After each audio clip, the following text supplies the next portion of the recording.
precisamente de los candidatos por la vía independiente. Ya se sabe quiénes son los tres. Y el día de hoy tenemos la oportunidad de conversar con el uno ganador de ellos. De medalla de plata. Está con nosotros el señor Marco Ameglio. Venga por acá, bienvenido.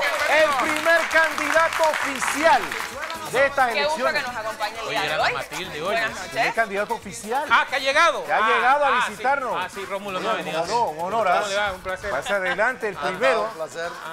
El primer candidato por la vía independiente que nos acompaña. Falta el resto todavía que nos visite, pero es un gusto poder conversar. Señor Marco, ¿cómo está después de todo el ajetreo? Ajetreado, pero bien. Pero bien. Bien, mirando hacia adelante, muy inspirado, como uno tiene que estar en estas luchas. Y gracias por tenerme aquí esta noche, Claro, domingo. sí, bienvenido siempre. Muchas noches, bueno, gracias. un domingo relax, pero para compartir con usted, yo creo que debemos de partir de esa pregunta. Yo, millennial, pero muy bien informada por la gente de Pribanco, usted formaba parte de un partido político, pero en esta contienda decide ir por la vía independiente. ¿Por qué quizás hacer el cambio? Y bueno, formé parte en mi historia de varios partidos políticos y siempre llega uno a un momento en que se encuentra con que las dirigencias de los partidos a veces cogen caminos distintos, torcidos, con los cuales muchos pues se conforman y otros no nos conformamos.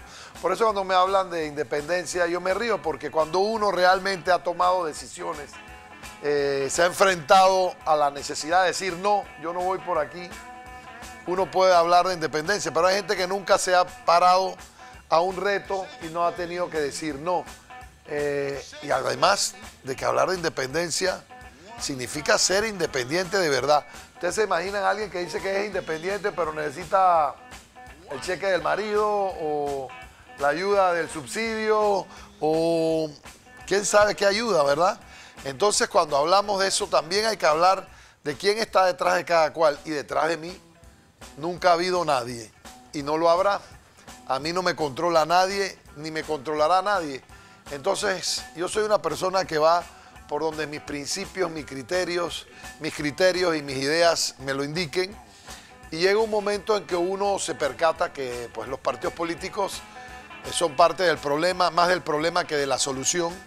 Y uno dice de qué lado quieres estar. Y dentro de cada partido hay miles y miles de ciudadanos. Hoy, seguro muchos viendo este programa, que pertenecen a un partido y no se sienten cómodos, están disgustados. A veces el acto de renuncia se toma tanto que ir al tribunal electoral a llenar un papel, pero si hubiera tanta militancia y tanta fidelidad, seguramente las primarias de los partidos políticos hubieran tenido mucha mayor participación. Y la gente cuestiona que no participa mucha gente. ¿Por qué no participa mucha gente en las primarias?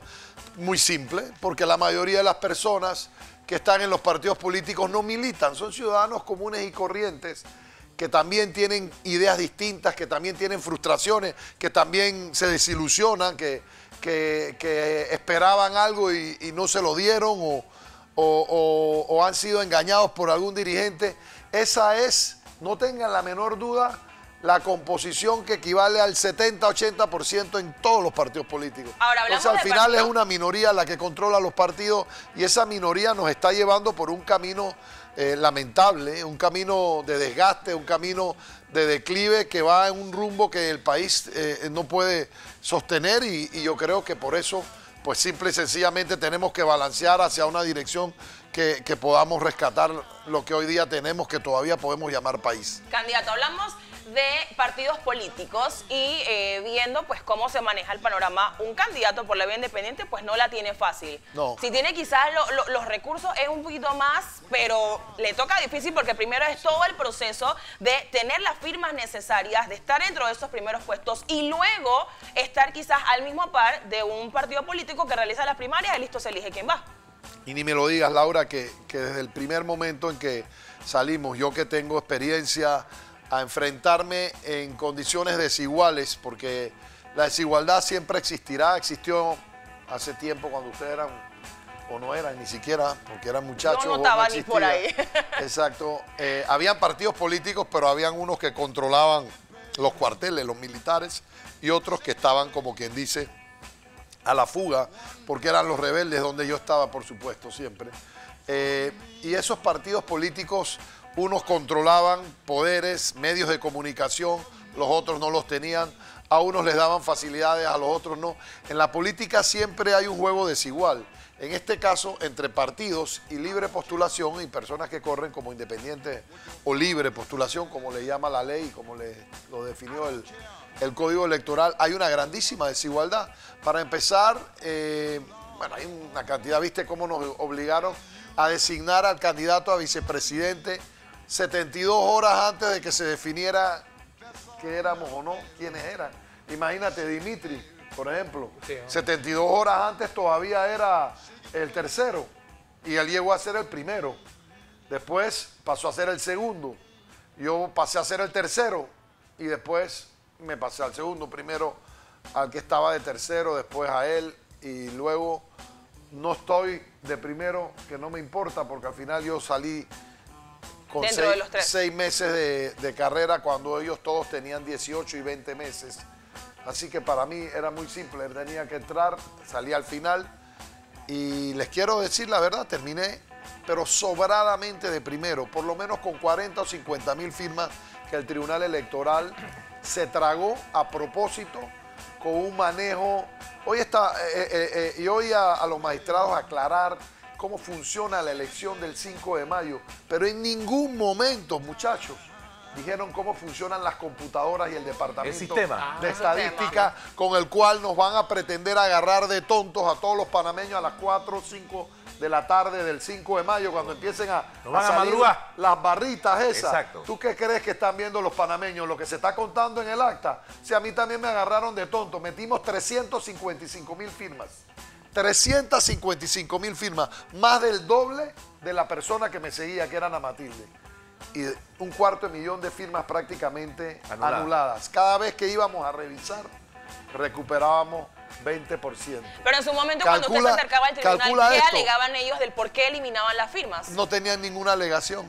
Era un proceso completamente manual, subjetivo, del humor de la persona, del criterio de... No es que este firmó mal, esa firma no va. Es que en reiteradas ocasiones nosotros aquí en este programa, yo fui uno de los primeros que lo dije.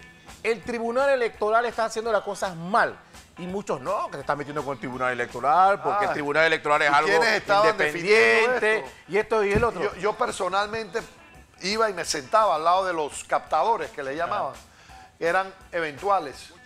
Un día al lado mío me tengo que parar porque tengo que estudiar para un examen mañana. Y yo digo, no ¿qué carrera estás estudiando? Me dice, no, yo estoy en el Instituto América. Es decir, y digo, estás en secundaria, no tengo nada contra jóvenes, no tengo nada. Pero qué pericia, qué capacidad, preparación previa tenían esta gente sacados de la calle, muchachos que necesitan una ayuda. No estoy en contra de darle oportunidad a la juventud, pero estamos hablando de un proceso muy delicado. Entonces, un muchacho de 6º año estaba determinando y no era uno.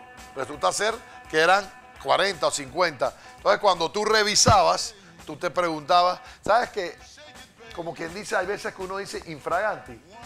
Nosotros tenemos suficientes pruebas para sustentar, si hubiera un juicio, contra todo lo que han hecho, todas las pruebas de la manipulación.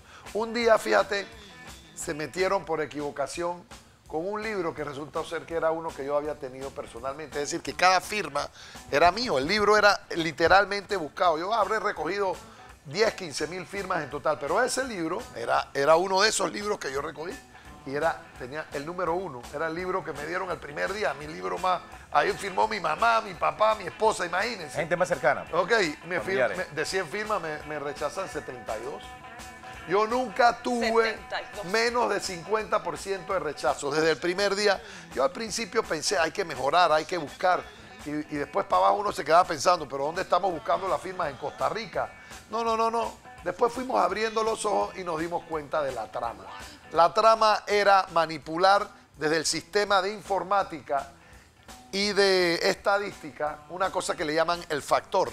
Cámbiale el factor a Ameglio. Llegaba cierta persona de gran autoridad a la galería donde estaba manejando y dice, cámbiale el factor a Ameglio, bájaselo, súbeselo, para que...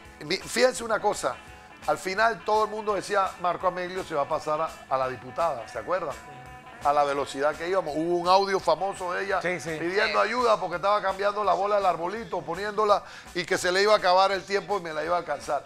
Era invariable que iba a una velocidad que me la tenía que alcanzar. Bueno, 5 días antes del cierre, cuando venía a la casa, cuando sentía la respiración por la nuca, ese día ella, que tenía ya un regalado 70% de aceptación, mientras a mí me ponían 35.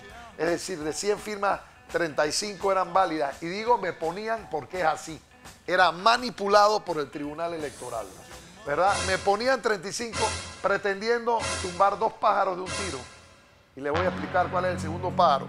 Inventarse la teoría de que el monto de financiamiento límite que tenemos para autofinanciarnos, que además es ridículo, $2 por firma, era por firma validada y no por firma recibida. Entonces, obviamente, hay una gran diferencia. Imagínate en mi caso, imagínate tener 100.000 firmas, son $200.000 máximo de monto, y 35.000 firmas son 70.000. La diferencia entre tener un tope de 70.000 y uno de 200.000 es grande. Es grande, ¿no? Ahora te imaginas la diferencia entre tener un tope de 350, de haber recogido 355.000 y que te validen 115.000. Wow. Bueno, ¿qué pasó? El día llegando 5 días antes, el factor en 1 hora, en 1 minuto, que por casualidad era la misma hora y el mismo minuto en que a mí me bajaron de 35 a 18% a esta persona favorecida por la mano de Dios, le subieron de 70 a 82% la aceptación. En pocas palabras, no te la vas a pasar ni aunque quedes recogiendo firmas hasta junio. Entonces, obviamente, esto estaba siendo manipulado. Claro, esto no era cuestión... Yo sé las firmas que recogí, sé la calidad de las firmas. Y tal era la mala intención que han tenido todo el tiempo contra nosotros, que cuando, todos los candidatos tenían derecho a revisar el rechazo de firmas, y yo voy a buscar el rechazo de firmas, ni te cuento el libro mío, que de 72 firmas rechazadas quedaron en 16. ¿Ok? Cuando yo fui a revisar, yo mismo revisé mi libro. Resultó ser que de 72 que estaban rechazadas eran 16. Es decir, tenía 84 firmas válidas, ¿no? O sea que para aclarar algunas dudas que teníamos nosotros, una vez ustedes entregaban los libros, se hacía la verificación y decían, no, ellos la hacían solos. Hacen la verificación y decían, son 100 firmas que no han sido válidas, ustedes tenían el chance de ir al tribunal. Teníamos el derecho, pero entonces, ¿cómo era? Tenía que formar una fila. Y yo acá esperando. Lo primero que hicieron fue tenernos 4 meses. 4 meses. Sin verme una firma. Yo estuve metiendo firmas. Empecé el 14 de junio y la primera vez que me dieron firma fue el 29 de octubre. Es decir, no me validaban las firmas. Entonces resulta ser que llegamos, imagínate, pretendían decir que era con las firmas válidas. ¿Cómo me iba yo a sostener durante 4 meses sin saber cuánto me podía gastar si no tenía ni una firma válida? Entonces no me podía gastar ni $2. ¿Verdad? Es ridículo, no tiene sentido lo que pretendían o lo que han querido hacer. Y todo eso me demuestra a mí mala fe, intención de joder en buen panameño. Intención, porque le pusieron hasta un nombre, porque esto viene de otro lado, porque saben que soy antisistema, porque saben que soy el único que les va a enfrentar en las urnas, en los debates y que les va a dar el 5 de mayo la lección histórica a los partidos políticos de regresarlos a entender cuál es su verdadera función. Una pregunta. La función de los partidos que está obviamente olvidada por las actuales dirigencias que están enquistadas en la Asamblea, que nos han impuesto esos 3 candidatos de los partidos, más una extra que por ahí salió, así que el monstruo es de 4 cabezas, porque la Asamblea tiene hasta una diputada corriendo de presidente. La pregunta que yo le tengo, usted ha hablado que usted es antisistema. Y plantea eso una realidad. Usted dijo, ya, el buen panameño hasta aquí. ¿Hasta aquí? ¿Sabe cómo le llamamos a eso? Basta ya. Basta ya. Pero basta ya. Me llama la atención porque usted no es un recién llegado a este mundo de la política. Usted que si fuera recién llegado, no podría decir basta ya. Exactamente. ¿Tú te conoces a un recién casado que le dice a la esposa en la luna de miel, basta ya? Bueno, hay algunos que basta ya, cógelo con calma, déjame dormir. O sea, eso depende. Pero usted fue legislador, creo que con el Morena. No, fui diputado, legislador, perdón, en esa época era legislador, hoy diputado para los que ¿Que están le decían viendo. el llanero solitario? En un periodo, salí electo por Morena, no era Morena, nunca me inscribí, y fue simplemente porque el Partido Liberal Auténtico, que era mi partido, en la hora de facturar, de presentar las postulaciones, el último día que había para eso, que era el 28 de febrero, como yo controlaba las postulaciones de la provincia y habían una gran cantidad de personas que me apoyaban y yo tenía confrontación con la dirigencia, se abstuvieron de presentar los papeles, con la falla para ellos que me anticiparon por algunas indicaciones que me iban a joder para que no fuera yo candidato. Y se quedaron con los papeles y no los presentaron para toda la provincia de Panamá y sacaron a sus candidatos protegidos y los postularon con otro partido. Entonces me iba a quedar yo sin correr y anticipadamente. Pero siempre la tienen con usted, ¿eh? Así es, siempre. Ahora, usted fue candidato presidencial. En unas horas, fíjate, en unas horas, porque Chinchorro Carles, que era el candidato, es tío de mi esposa. Caramba. Era tío, porque ya falleció. Sí. El que era contralor, ¿no? Exacto. El famoso Chinchorro.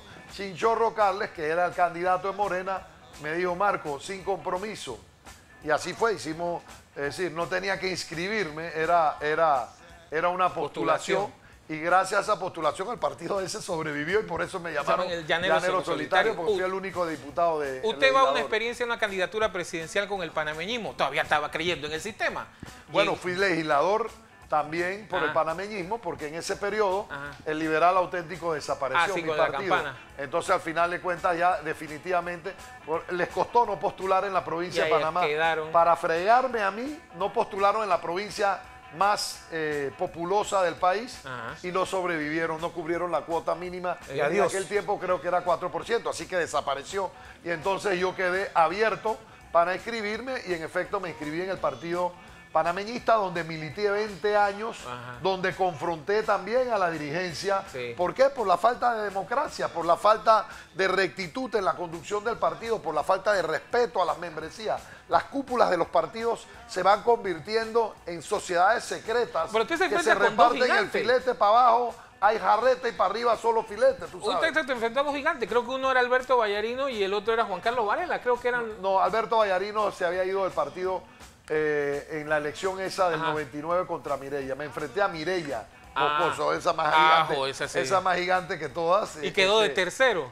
No, a Mireya, no, tú dices en primaria. En primaria. No. Yo me enfrenté a Mireya en cuanto a confrontación en el partido por la dirección del partido. Es decir, yo le quité la presidencia del partido luego de la derrota del 2004 a la presidenta Moscoso. Ahí hubo una confrontación y después la tuve con el presidente actual, con Varela. En la primera gané yo, en la segunda ganó él, ¿no? O sea que usted tiene... Entonces, ¿cómo llega usted a la directiva del canal ahora ya con el gobierno de Martinelli y Varela? Yo estuve en el partido panameñista todavía hasta hace poco. En el inicio del gobierno de Martinelli, el presidente Martinelli me nombró. Tenía que nombrar a 3 directores que representasen corrientes que lo apoyaban a él distintas. Nombró a uno representativo de la corriente de su partido Cambio Democrático, nombró a otro representativo del partido que todavía existía y después se fusionó con Cambio Democrático. Unión Patriótica, que lo respaldaba a él. Era la alianza que ganó. Era Unión Patriótica, Cambio Democrático y Panameñista. Unión Patriótica luego desapareció, pero en ese momento, al inicio de su gobierno, eran 3 partidos y él nombró a uno de cada uno de corrientes diferentes de cada uno de los partidos y me escogió a mí como figura del partido panameñista. Ahora, apoyamos la ¿En qué momento llega usted que dice, ven acá, ya yo he estado ya, ¿cómo le puedo vender a la gente que tuve 20 años que creía en los partidos? Yo digo, tú sabes que ya esto no vale, pero siempre va a haber alguien, amigo, pero tú estuviste en la papa, hermano, ya, ¿qué fue? ¿Qué algo que llegó un momento que tú dijiste y que, ya, yo más? Yo no creo que es que como que yo le vendo a la gente, se trata de que uno mismo, uno es un ciudadano que está viendo lo que está pasando en el país. No nos hablemos como si fuéramos seres de otro planeta, ¿no? Pues yo en un tiempo de distancia con la política, con todo lo que vive el país, con todo lo que estábamos encontrando, veo las mismas injusticias y las mismas cosas cuestionables desde afuera. La realidad es que el haber, luego de la primaria del 2008, cuando participé por última vez en un torneo electoral, que no me fue bien y fue una guerra de cartucheras o de chequeras, etcétera. Sí. Bueno, yo me mantuve aparte, me alineé, colaboré en el programa de gobierno, primero de la propuesta que llevaba Varela, después él declinó y se fusionó con Martinelli. Formé parte de los equipos que ayudaron a formular las políticas de gobierno, que por supuesto después esas se quedan en un papel ahí guardadas. No ocupé ningún puesto, no me buscaron y después me ofrecieron cosas, honestamente, yo prefería mantenerme distante y hoy día pienso que enhorabuena. Y al final quedé metido, me ofrecieron estar en una directiva, pero obviamente no es lo mismo que ser empleado público, porque no es empleado público exactamente, ni tiene un horario de empleado público. Me permitía mantener mi vida privada y así acepté pues el honor que se me dio de designarme y la asamblea, con todo y que había mucha gente con la que había confrontado toda la vida, me dio el honor de ratificarme unánimemente, qué bueno, incluyendo los votos del PRD, de diputados de oposición, que habíamos tenido encarnadas confrontaciones durante muchos años que estuve en la asamblea. Así que pues para mí fue un honor que me pasaran de manera unánime todas las corrientes políticas que me ratificaron sirvió a su país, ese año en la asamblea, una posición para servir al país, de la cual me sentí honrado y en la cual yo hoy día creo en buena forma cuando uno entra y ve las cosas desde la perspectiva que te permite ver el mundo dentro del canal, donde la burocracia no funciona, no es exagerada, donde los niveles de transparencia y de gestión pública son mayores, donde el gasto es contenido, donde hay una disciplina administrativa, que no hay amiguismos ni protección de nadie por intereses. Y uno se da cuenta que el país puede funcionar distinto, porque esa es una organización ejemplar, que es un ejemplo para los panameños, que tendríamos, yo digo, que canalizar el país, ya que panameñizamos el canal. Ahora nos toca canalizar el país en el sentido de convertir más las otras instituciones como el Seguro Social, el IDAN, que están en crisis, en un modelo administrativo autónomo que pueda ser manejado, alejado de la política, fuera de una junta directiva. Porque la gente dice, oye, el canal, ¿cómo está alejado de la política? Porque tiene una junta directiva que es política en el sentido de que lo nombra el presidente. Obviamente alguien tiene que nombrar la junta directiva. Cuando se discutió esa ley, estábamos muy claros que la única otra forma era por elección popular, no podía elegir. Y eso lo hacía más político. Yo creo que tenemos que hacer un programa como de 2 horas, porque tiene historia para contar. Pero yo creo, ahora que estamos contra el tiempo, usted hizo unas declaraciones esta semana en el cual usted culpaba y señalaba al Tribunal Electoral con el tema de los muertos. Y nosotros los que conversábamos es que resulta que no era tan cierto lo que decía el tribunal, que había gente que llegó y dijo, ven acá, yo no estoy muerto, yo estoy aquí. Hay un pocotón, sí. ¿Cuál es la situación con esto? Mira, lo primero de todo es que no tengo la menor duda de esto que les voy a decir. El tema de los muertos, cuando tú ves la cantidad de muertos versus la cantidad de inscritos, no tiene ninguna incidencia. ¿Qué consigues tú al meter 100 muertos?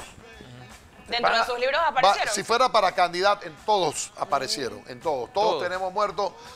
Es que tú no puedes evitar, primeramente, cómo funciona. Esto no es una campaña de representante de corregimiento que el mismo candidato tiene que recoger 311 firmas y se para en un supermercado y las consigue. Esto es una campaña presidencial. Tienes que extenderte y tienes que ceder parte del ejercicio a compartirlo con toda una estructura de gente a nivel nacional. Entonces el candidato no es que controla ni sabe. Por supuesto que pueden haber gente que te va a ayudar, que se convierten en bandidos o que hacen las cosas de mala forma. Uno trata de mantener dentro de lo que más pueda. Pues yo tenía muchos voluntarios. Es decir, gente que ni siquiera el viático me decía no. Porque una cosa es una persona que tiene los medios para dedicarme su día, un fin de semana, pero no podían hacerlo todos los días, ¿verdad? Pero trabaja en la semana, me dedicaba, y el sábado, el domingo voy a buscar firmas. Y no me lo cobraban ni la comida ni el transporte. Otra gente, el Tribunal Electoral te dejaba hasta $2 para cubrir los gastos que se llaman logística. No es para pagarle al que firma, es para para que La movilización. para la Así movilización es. del activista que andaba por ahí, Sí. que sacrificaba su día, que se trepaba en el transporte, que comiera, etcétera. Pero volviendo al punto, aparecen gente en todas las candidaturas. Cuando ves el porcentaje, no es ni siquiera porcentaje. Tú lo divides entre la cantidad de firmas que recogimos y era 0.000007. Es decir, 4 ceros. Tú divides esa cantidad en 355.000 o en 100 y pico mil y no sale. Entonces, ¿cuál es el Salen show? más cero. ¿Cuál es el show que hay detrás de esto? Bueno, esa es la basura que sale cuando tú tiras una malla y recoges lo que está en la calle. Y en la calle, así como hay malos buscadores y malos pescadores que serían activistas bandidos, que todo el mundo le pasó. Sí. Nadie puede decir yo no tuve activistas bandidos, pues nosotros los tuvimos y los sacábamos, ¿verdad? Igual Sí, porque si también no, no hay funciona. ciudadanos que andan por la calle y que representan los defectos que tiene el sistema. ¿Cuáles son esos defectos? Personas que están vivas y que están registrados de muertos. Yo te puedo decir que en Chiriquí tenemos 2 personas que aparecieron a declararse y aquí está mi cédula, como que estoy muerto. Y la persona estaba como muerta y era vivo y estaba... Mataban a la gente. Es decir, simplemente porque alguien que registró un acta de defunción pudo haberse equivocado con un dígito al registrar y aparecía la persona o no coincidía el nombre del muerto y muchos de los que dice que son muertos, cuando ibas a ver, veías que el nombre del muerto no era el nombre de la persona que tenía la cédula. De nuevo, ¿de quién es el error? Dígame usted. Del Tribunal Electoral. Estamos hablando de errores del Tribunal Electoral. Cuando ibas limpiando la lista de muertos, te ibas dando cuenta que todo es un show. Por ejemplo, no dijeron nunca que dentro de esos muertos que te comentaba antes, había muertos, el proceso duró para los otros año y medio, para mí 6 meses, que fui más rápido, ¿no? Pero todos estuvieron recogiendo firmas. Durante ese periodo hay gente que firmó y murió, bastantes en total de todos, del 1.000.000 y pico de personas. Pueden haber muerto 800, 900 personas que se recogieron. Yo no estoy usando una cifra. A mí me consta de personas además que conozco. El abuelito de mi nuera me firmó un día de agosto, se murió el 1 de noviembre. Era muerto, y un momentito, tuvimos que llegar a una discusión.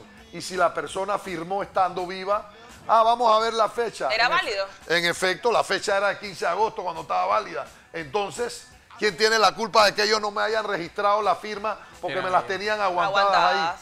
La persona firmó estando viva, tuvieron que rectificarla y tuvieron que sacar eso de la lista. Así que cuando vas a ver todos estos casos, gente con cédula, que la cédula del muerto no coincidía con el nombre, o gente que era defecto del Tribunal Electoral, tenerlos registrados como muertos. No te puedo decir. Alguien me dijo también que, por ejemplo, y no sé si lo saben, que hay personas que para engañar al Seguro Social y cobrar la pensión, algún familiar los declara como muertos en el interior y se han descubierto casos de gente que le estaba cobrando una pensión de muerte al Seguro Social y la persona nunca ha estado muerta. Ahora, le tengo una Hay pregunta. toda esa serie de cosas. Historia de novela. Yo le tengo una pregunta ya porque ya estamos, dice el señor productor, que estamos cerrando. O por debate, no sé. No, por debate. Por pero debate. se va con Blandón. porque Blandón le Por debate, encanta eso, hermano, agárrense. Eso que va a este ser viene La Blandón. pregunta. La pregunta es la siguiente. ¿Qué va a pasar si Marco Ameglio en estas elecciones no sale elegido como presidente? ¿Por qué? Porque el señor Blandón nunca ha perdido. Y el PRD viene de una derrota descomunal. La gente dice que no es porque el PRD lleva 2 campañas, tiene que ganarla. Eso no tiene que ser así. Pero el señor Blandón dice, la gente habla de que yo siempre voy a perder y al final gano. ¿Cómo usted piensa decirle a la población, yo voy a ser el próximo presidente de la República con todas esas historias? No, es que yo voy a ser el próximo presidente de la ¿Ah, sí? República. Yo te pregunto, ¿tú crees que Blandón va a ganar? No, eso... Hay que guardar este momento Bueno, donde el señor Ameglio lo dijo. Así decía Mimito y mire lo que le pasó. Ajá. No, yo te Ni puedo... en la alianza. Yo te puedo decir que el gobierno, vamos a empezar por ahí, Sí. el gobierno se reelija, tiene tantas posibilidades como de que Panamá gane el próximo mundial. ¿Ok? Entonces, en cuanto a ese pronóstico de que nunca ha perdido una elección, pues yo lo único que te puedo decir, yo no voy a entrar a discutir, una de esas elecciones la ganó conmigo. Además, 2, Pero te puedo decir una cosa, siempre hay una primera vez. Para todo. Para todo en esta vida, así que bienvenido al club porque hasta aquí le llegó la suerte. El día de suerte no va a ser el 5 de mayo para este gobierno, mucho menos para Blandón, les puedo asegurar, y no es nada personal, pero es una realidad. No veo nada que pueda cambiar ese rumbo. Y te voy a decir algo, la gente que está afuera está cansada. Eso de basta ya, no soy yo el que lo dice. Esa posibilidad de haber recogido 1 millón y pico de firmas entre todos no es casualidad, es producto del hastío, del asco, del cansancio de las personas, de todo este orden de cosas corruptas, de este clientelismo, de esta repetición, de ver que ya no hay diferencia entre un partido y otro. ¿Cuáles son las diferencias ideológicas? Agarras a la gente de base de esos partidos y los sientas en una mesa a discutir y les hablas de ideología y se van a ver porque crees que le estás hablando en griego. No saben de qué le estás hablando. Sí. Son las mismas ratas con camiseta diferente y el pueblo panameño se dio cuenta. En cada escándalo que ha habido aquí, sea Odebrecht, sea repartición de nóminas en la asamblea, planillas brujas, contratos, donde veas, los ves por iguales, ahí no son aliados, parecen ser una cofradía que para afuera confrontan y para adentro se reparten el queso. Yo creo que eso tiene que cambiar y por eso, pues simple y sencillamente, el 5 de mayo tienen que ganar los ciudadanos, no el partido tal, Ahora, no el partido tal, tienen que ganar el país. Yo quiero un y en debate esta oportunidad de eso es lo que le ofrecemos. Bueno, a la los pregunta panameños. también por ahí tengo otra, porque vamos directo con esa. Lo que pasa es que en estas elecciones, y aquí lo hemos tocado varias ocasiones, Ajá. los que son de partidos no pierden vigencia. O sea, si ustedes como independientes no le hubieran cambiado las reglas del juego, ¿usted cree que hubieran llegado a esa cantidad de firmas? Si los de partidos políticos ¿Qué no les reglas del pudiesen juego firmar. dices tú? Porque Pero lo- que pudieran firmar Los que están inscritos en partido. No, por supuesto que no se podría, pero ese no es el punto.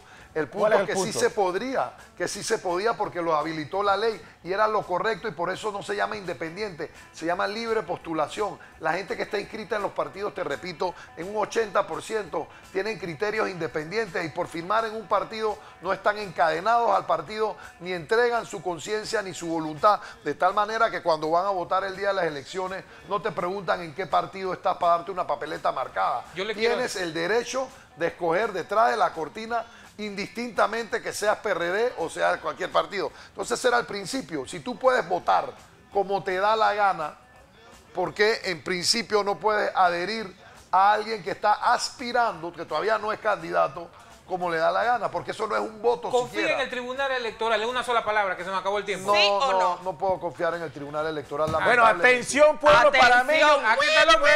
Sí, señor. Bueno, Sí, si señor. está o no está, Ojo eso todo el queda país, en manos ojo del todo el pueblo país. panameño el próximo 5 de Mucha mayo. presión, Este mucha presión apenas es ciudadana. el primero de los candidatos que vamos a tener la oportunidad de poder conversar. Usted tiene que estar pendiente y analizar. Estas elecciones van a estar muy interesantes y la gente está cansada, quieren una opción, así que usted decide si los candidatos o los partidos políticos. Señora Meglio, le agradecemos Gracias. el tiempo. Laura.